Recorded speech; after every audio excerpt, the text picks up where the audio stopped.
hela det här projektet, det handlar egentligen om, det handlar ju om liksom vem som skulle först återgå till jorden, jag eller pianot. Det var som en duell mellan mig och ett instrument. Alltså.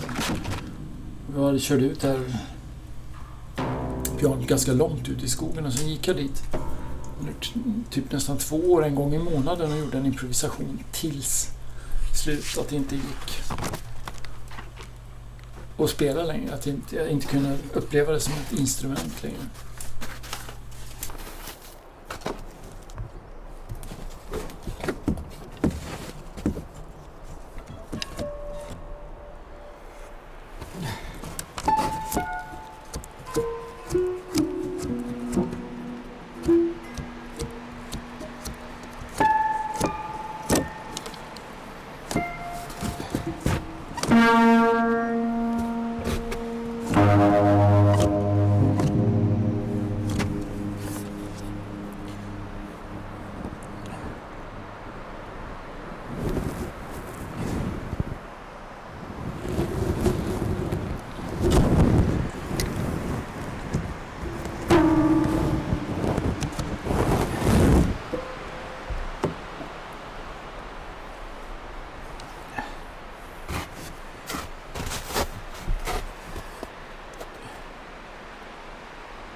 Jag brukar ju få mina idéer, om man pratar om den konstnärliga processen så brukar jag ju få den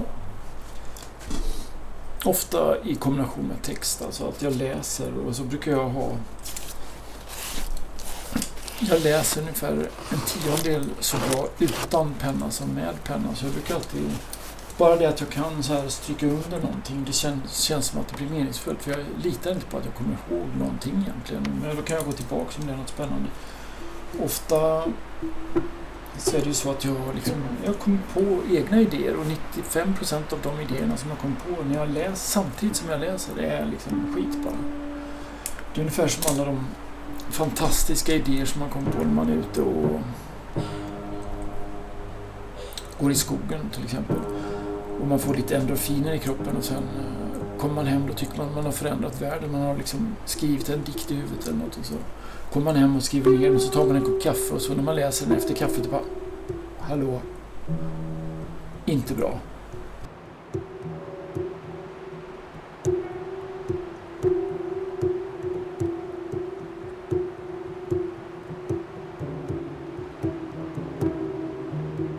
Alltså jag tycker ändå att mycket av den musiken som gjordes på det här tempererade pianot är jag ganska nöjd med. Jag är sällan nöjd med saker, men musiken kan jag vara nöjd med bitvis. Så hela det här som jag visar för er nu är ju då, det som är musik kommer från det tempererade pianot. Det är inte så mycket mer.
really is. So it's a very a turning point piece for me. As I was preparing for this talk, I realized that how to share my process and the evolution of my work best for you without really overwhelming you in terms of the amount of work that I've produced. And I realized that since we're in the context of the university, perhaps what's most interesting and significant is to focus on the central point about my work, the evolution of my work, which is the transitional behavior that my work has seen ever since I began as an artist.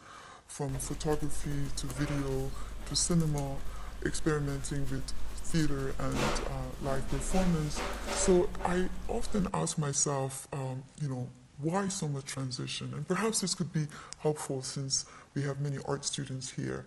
And I try to understand, are these transitions, these changes, because I'm overly ambitious, or I'm very brave and fearless, or I have some power or something like that? And I realize no, that with artists, as I think we all agree, that their artwork in a way mirrors their personality and who they are. And I started to think about myself and how I'm utterly a restless, nervous, anxious person, and that I've always seemed to see this pattern of rebelling against everything that I ever construct in my life. Every signature work that I've made, I've rebelled against it.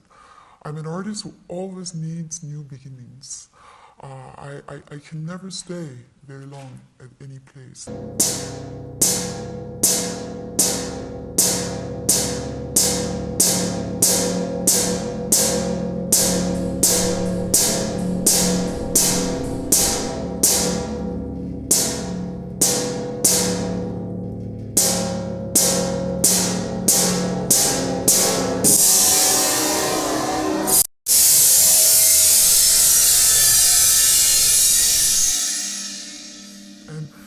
And also that I seem to thrive in this idea of a struggle.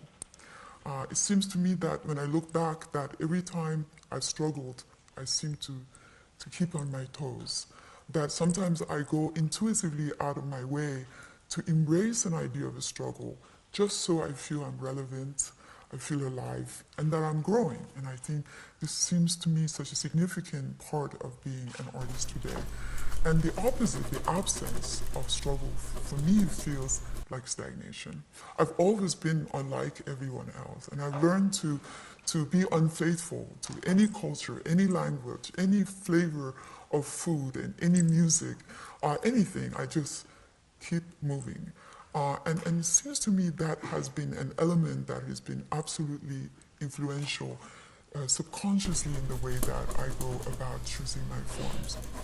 Now, why I keep changing and my work seems to be taking different forms, there seem to be certain elements that continue to be constant and a pattern in my work. And they're all start with P: poetry, politics, the notion of paradoxical and personal. Personal because I think, unlike what other people think of my work is rooted really on my own personal dilemmas as a human being. It's as much about existential questions of me on this planet and facing with very profound existential questions that I have as a human being, as much as it has to do with social anxiety. Lite narcissism. So in a way, the work becomes, my imagination becomes a place where I absolutely feel at home and feel safe and feel a place where I could indulge in this dialogue between my inner, outer world. Happens to be that the outer world that is in crisis really profoundly affects my personal life. The question of politics, I don't find the emotional, moral, philosophical, or political option to distance myself from the question of politics, and I wish I could. And I often envy the Western artists who have that choice. The question of poetry that seems to be an inevitable aspect of my work, whether it's a photograph, a film, a video. Whatever I do is deeply rooted in the poetic language as the most subversive way to cope and deal with the world that they're living with. It's the only place where they could really say everything beyond the lines. And I think even though I live outside, I've always depended on the language of metaphor and poetry to say everything that I could not say overtly. And the question of paradoxical, I seem to operate always in the sense that everything to me exists in the sense of duality, in terms of paradoxical. Everything is always in the state of between, and maybe that has something to do with my nomadic life. If you look at my work visually and conceptually, they're always embracing an idea of opposites. Visually, it's about black and white, men and women, nature and culture, magic and realism. Conceptually, it's about emotions and rational, mystical and political. And it's about religion and politics and atrocities. And endless cycles that I would really bring out as we look at each one of the series.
I could bring something new, a different perspective, and that I could help change the party. And I do think that at the time, looking back, we managed to bring that Conservative Party to the kind of modern times, and particularly the leadership of David Cameron, our last Prime Minister.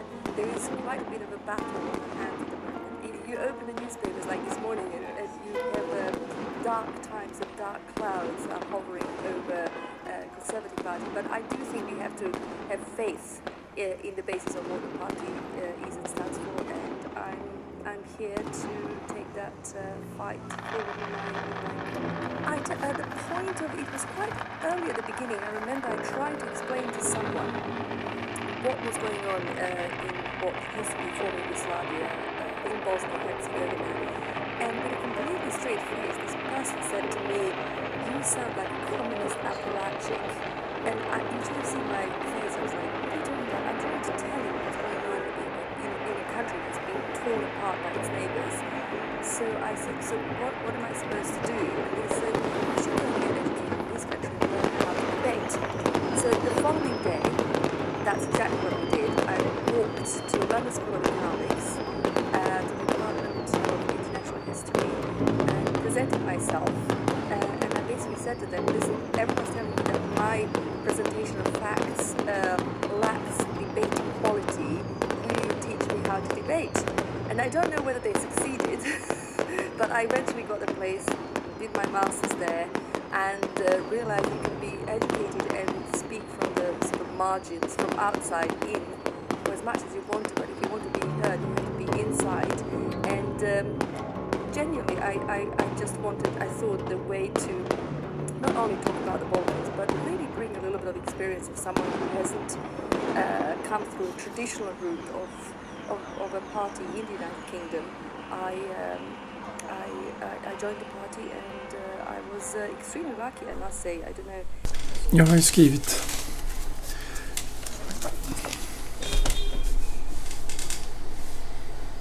alltså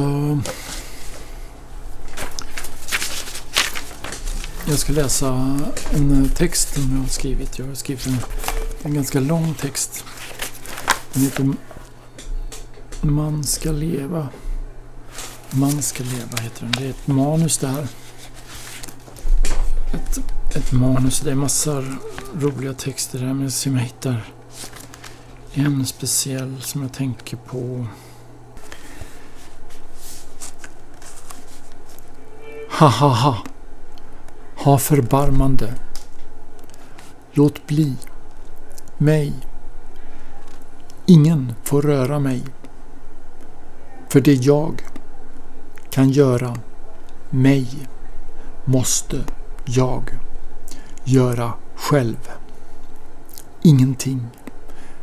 Det var ingenting. Inget. Ja, varför?